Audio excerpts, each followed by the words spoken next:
അനു വൈദ്യന കൊണ്ട് എന്താ സ്പെഷ്യലാക്കി?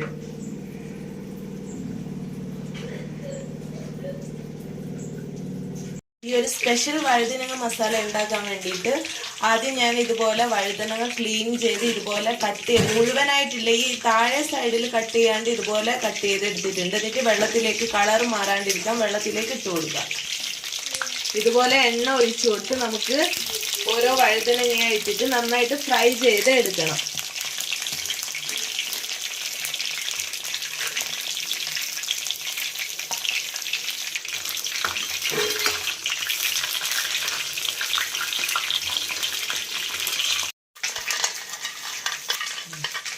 ഇപ്പൊ ഇതിന്റെ മസാല ഉണ്ടാക്കാൻ വേണ്ടിയിട്ട് കടല ഞാൻ നിലക്കടല വറുത്തെടുത്തിട്ടുണ്ട്. ഇനി ഇതിന്റെ തോല് ഇതുപോലെ കളയണം.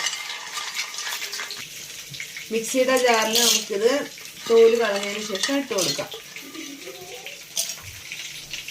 1 ടീസ്പൂൺ ഹോളായിട്ടുള്ള മല്ലി ഇട്ട് കൊടുക്കാം.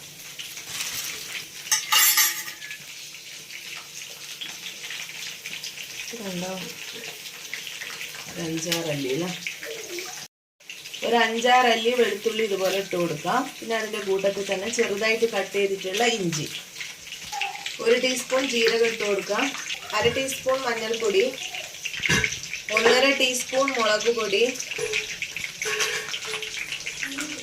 ഇതെങ്ങനെ ഇത് കുറച്ച് വെള്ളം,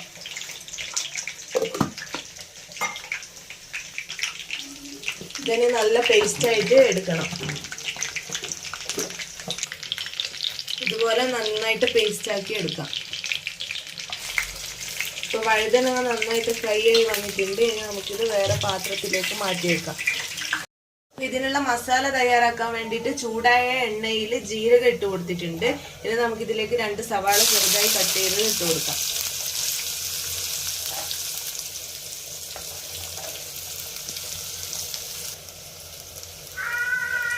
ഇതിനെ നന്നായിട്ട് വഴറ്റിയെടുക്കണം.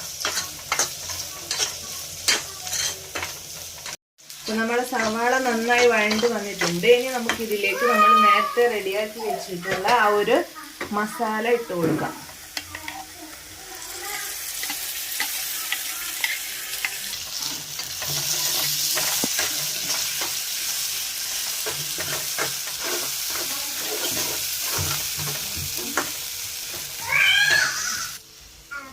ഇതിനി നല്ല ലോ ഫ്ലെയിമിൽ ഇട്ടിട്ട് എണ്ണ സൈഡിൽ നിന്നൊക്കെ നന്നായിട്ട് തെളിഞ്ഞു വരുന്ന വരെ നന്നായിട്ട് വഴറ്റിയെടുക്കണം. ഇപ്പൊ എണ്ണ ഇതാ നന്നായിട്ട് തെളിഞ്ഞു വന്നിട്ടുണ്ട്. ഇനി നമുക്ക് ഇതിലേക്ക് 2 ടൊമാറ്റോ കട്ട് ചെയ്തതാണ്, ഇത് ചെറുതായിട്ട് കട്ട് ചെയ്തത്, അത് ചേർത്ത് കൊടുക്കാം. അതിന്റെ കൂട്ടത്തിൽ തന്നെ 2 പച്ചമുളക് ചെറുതായിട്ട് കട്ട് ചെയ്തിട്ടുണ്ട്, അതും കൂടെ ചേർത്ത് കൊടുക്കാം.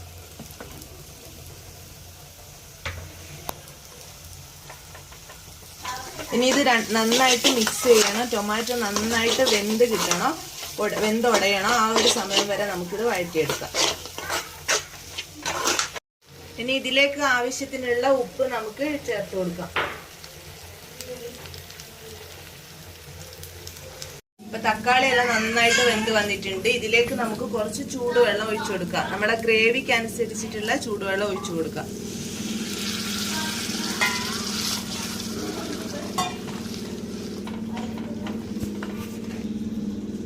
ഇനി ഒരു 1/2 ടീസ്പൂൺ ഗരം മസാല നമുക്ക് ഇതിലേക്ക് ചേർത്ത് കൊടുക്കാം. ഇതിന്റെ കൂട്ടത്തിൽ കസ്തൂരി മേത്തി കയ്യിലുണ്ട് എന്നുണ്ടെങ്കിൽ നിങ്ങൾക്ക് ചേർക്കാം. ഇപ്പൊ എന്റെ കയ്യിൽ ഇല്ലാത്തതുകൊണ്ട് ഞാൻ ചേർത്തില്ല എന്നേ ഉള്ളൂ. ഇത് നന്നായിട്ട് ഇളക്കി കൊടുക്കാം.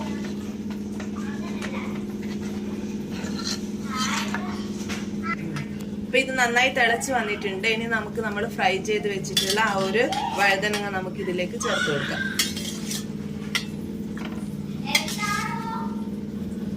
ഇനി ഇത് ഉടഞ്ഞു പോകാതെ ഒന്ന് മിക്സ് ചെയ്ത് കൊടുക്കാം.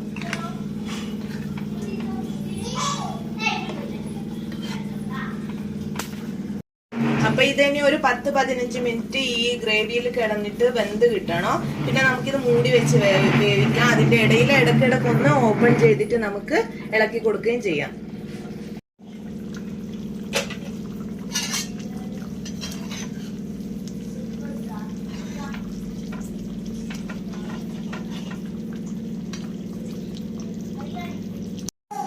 വഴുതനയൊക്കെ നന്നായി വെന്ത് വന്നിട്ടുണ്ട്. ഇനി നമുക്ക് ഇതൊന്ന് മൂടി വെക്കാണ്ട് ഓപ്പൺ ആയിട്ട് ഇട്ടിട്ട് ഒന്ന് വേവിച്ചെടുക്കാം. അപ്പൊ ഈ ഒരു കറി റെഡി ആയിട്ടുണ്ട്. ഇനി ഇതിന്റെ മേലെ കൂടെ നമുക്ക് കുറച്ച് മല്ലിയില ഇതുപോലെ ഇട്ട് കൊടുക്കാം. അപ്പൊ അങ്ങനെ നമ്മുടെ സ്പെഷ്യൽ വഴുതനങ്ങ മസാല കറി ഇവിടെ റെഡി ആയിട്ടുണ്ട്.